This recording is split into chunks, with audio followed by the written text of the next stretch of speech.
How to change the theme to dark mode on Uniswap. Are you guys facing issue to change the theme on Uniswap? If that's so, then this video might help you out. Without further ado, let's dive into the video. So first of all, open Uniswap on your mobile device.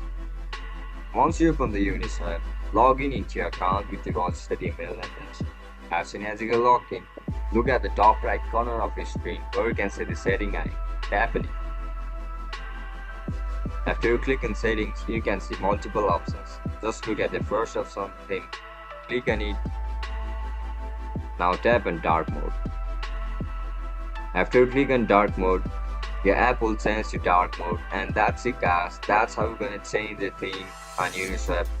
If you guys found this video helpful, don't forget to like, share and subscribe to our channel. If you guys have any issues regarding Uniswap application, make sure to comment down below so that I can help you out. I'll catch you up in the next one. Bye bye.